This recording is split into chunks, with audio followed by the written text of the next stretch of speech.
All right, here's the next lesson for ancient Greece. This is where we're actually going to start with the Persian Wars. Okay. Probably the biggest thing talked about in all of Greek history. It's one of the most influential and interesting and just fun, amazing stories in all of history is the Persian Wars.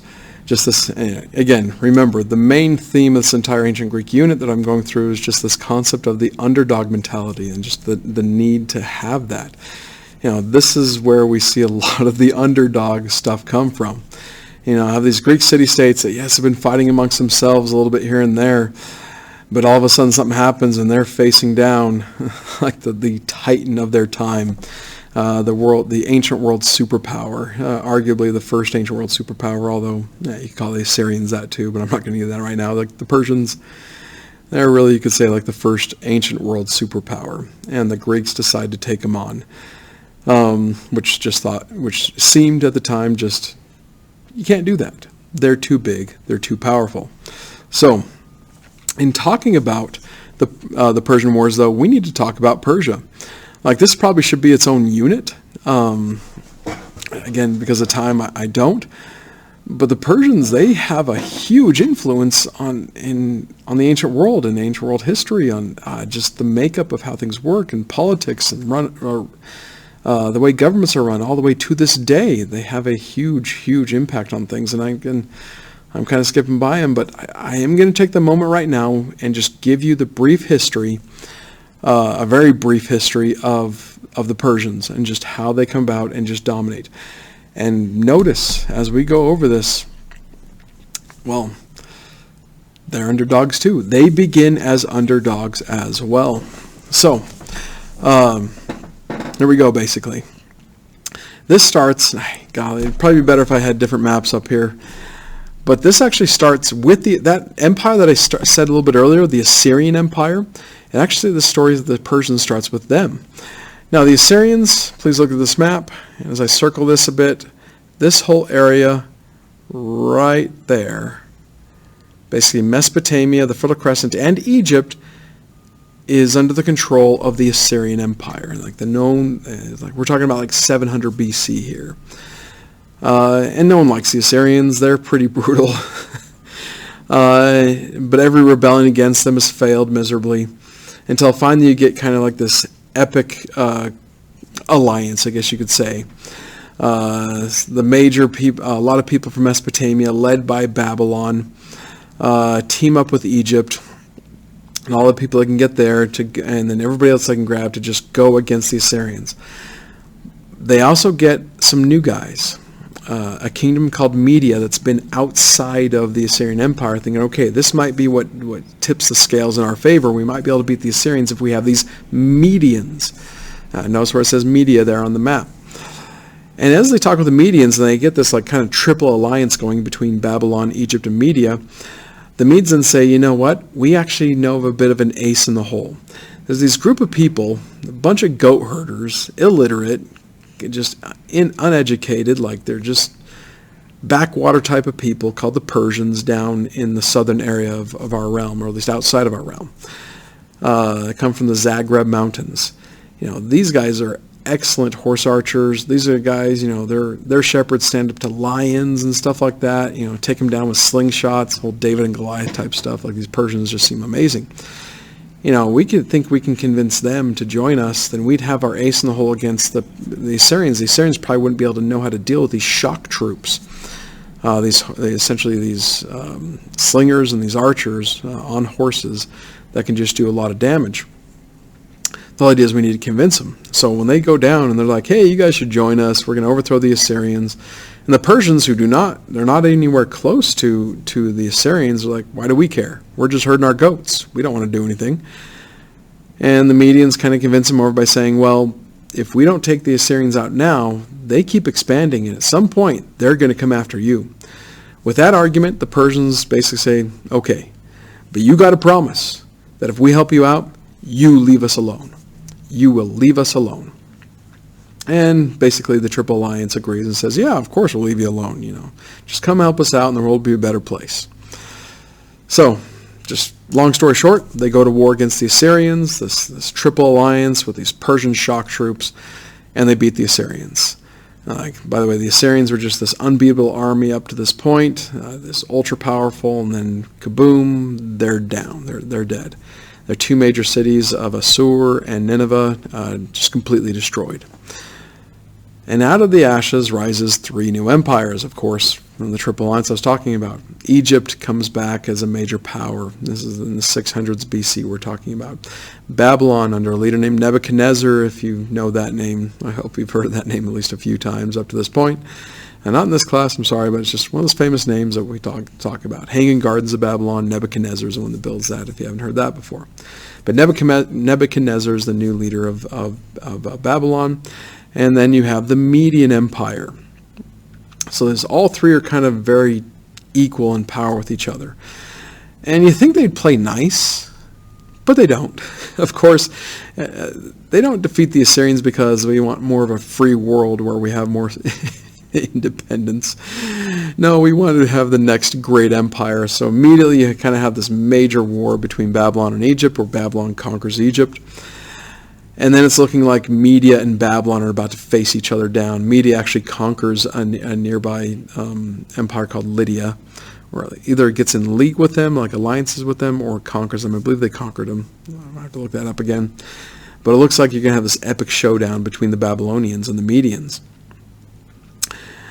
Well, the Medians think the Persians were so good. Those shock troops were so good for us in the war against the Assyrians. If we had them on our side this time, we'd be able to beat the Babylonians too. So they go down and they kind of do this in not such a very political, diplomatic way. They basically tell the Persians, hey, you see this map here? You guys kind of belong to our empire, whether you didn't realize that, and you haven't been paying taxes to us for like the last 80 years or so. Remember how they promised the Persians they'd leave them alone in the beginning? Hope you're remembering that part of the story. So it's like, you haven't paid taxes, and this is how you have to make up your taxes. We need like 20, 30,000 troops. You know, your best guy is to come join us in this war against Babylon, and that way your debts can be paid to us. Persians are basically like, screw that. Like, you guys said, promise you'd leave us alone. Tell you what, come down and make us, essentially. So the Medes get an army together, tens of thousands of troops, to go down and basically subjugate the Persians, force them to join their army and things like that, and then they'll go take on the Babylonians. But lo and behold, the Persians beat them. Basically, the Persians, who were not a very united people, in fact, they're a lot like the Greeks that we've been talking about, kind of rival tribes, kind of at each other's throats a lot, but they unite. You know, with this outward threat, they unite under the leadership of a guy named Cyrus, who to history is now known as Cyrus the Great. And Cyrus gets this idea of just like, okay, we beat the Medians, but they'll come back. You know, it's one thing to just defend ourselves, but if we want to make sure that this doesn't happen again where someone threatens essentially our independence, then we need to beat them into the dust.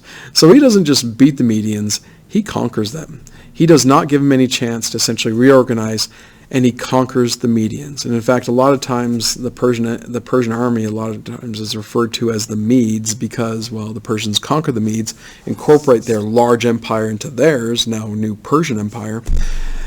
And then Cyrus is also looking and saying, well, there's Babylon over there, and the Medes were going to go up against Babylon anyways to see who was the big dog, and Babylon wants to be the big dog, and they'll probably come after us, so we're going to go after them first. So he attacks Babylon.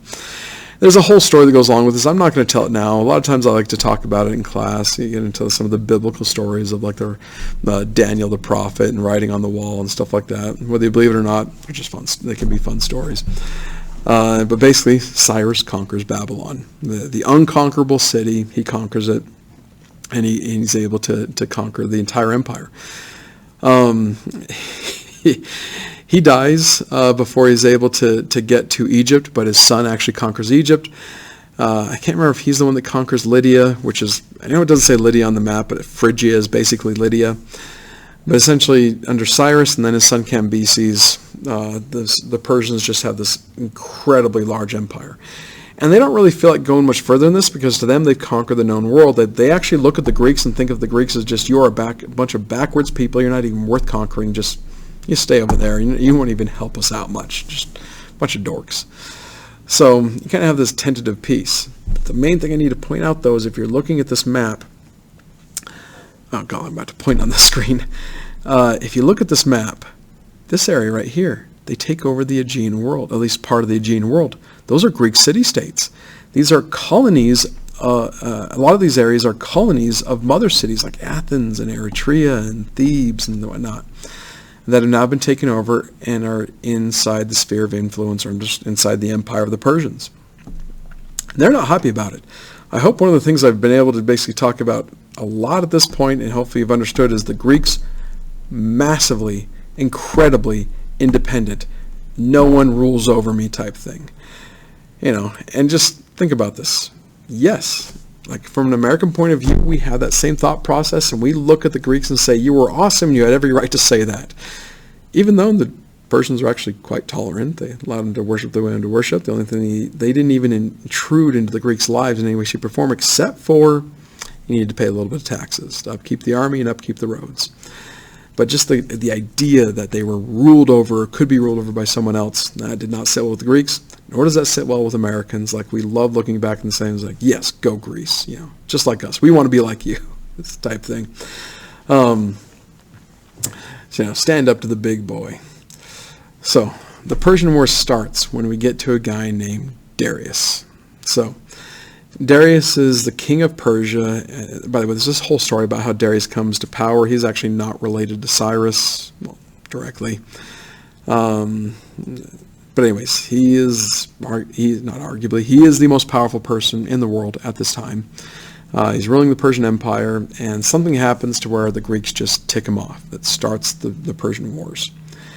This is what's known as the Ionian Revolt. Basically, all those Ionian cities, Greek city-states, decide to rebel against the Persians. Simply in the idea of, like, we don't want someone ruling over us. And they unite together, and they go against it. In the beginning, they ask for help, and two places specifically send help, Athens and Eretria, because there was a lot of connections between those two sides. Like, yes, we'll come help you out and get your freedom. So they send something like 10,000 troops, which is a ton for Greeks to send, over there. And in the beginning, they have some excellent success. They beat the Persian garrison up there, which wasn't the Persian army, by the way. It was actually a bunch of Lydians. Notice you have the name Lydia on there now. And they actually then go up to Sardis and burn the city to the ground. And they're thinking, this is great, we've done it, we now have our freedom. Well, Darius heard about this, and he's like, this ain't happening on my watch. So he gets the Persian army, what seemed to be the invincible Persian army, has not been beaten in 100 years, gets that army and comes up to Asia Minor to punish the Greeks, these insolent Greeks. And he does. When the Athenians and Eritreans see the Persians coming and realize kind of all is lost, they try to get the heck out of Dodge. They're like, sorry, Ionians, we were here to help you, we like this, but we don't want to die, so we're leaving. And hopefully Darius doesn't find out that we were here and doesn't come back looking for vengeance. By the way, he does. Darius just puts down this revolt, just smacks it down. Basically just puts the Ionian Greeks in their place and finds out that, yes, Athens had helped. So, in Eretria, by the way, he's like, you know what, this can't happen. If these people that are outside of my power base think that they can affect things, they need to be taught a lesson. At this point, he's not thinking, I'm going to go over there and just kill everyone, like his son Xerxes is basically going to think of later on. But he's basically, we need to punish them. Athens needs to be taught a lesson that you don't do this. Eretria needs to be taught a lesson that you do not do this. So he sends an army over there to basically take on the Athenians. So everything I've talked about up to this point, with the beginnings of the Persian Empire and how they actually started as kind of the underdogs themselves and then just take over the world. And now they're the top dogs, and now the Greeks are the underdogs. And the story about the burning of Sardis and the Ionian Revolt and the crushing the Ionian Revolt. Well, this is now where we get into, I forgot about that. By the way, part of the story that goes into this is that the way that Darius said he was going to go attack Athens is he takes a bow and arrow, shoots it across the Aegean Sea. He doesn't go across the Aegean Sea, of course, but shoots it towards Athens and basically turns to his army and says, go get my arrow back. And the symbolism there is, you will cross the sea, go to Athens where I shot my arrow, get it back, and destroy the city in the process. So this is now the Persian Wars. Everything that I've just explained is leading up to it. And this next part that we're going to get into, which I'm actually not going to go to in this video, we're going to do this in kind of most likely a 3 or maybe 4-part thing on the Persian Wars. That's everything leading up to it. And so there's parts, like we just got through the prelude of the Persian Wars. Now we're going to get into, you could say, like the first episode of the Persian War, which culminates in what's called the Battle of Marathon. And we'll talk about that in the next lesson.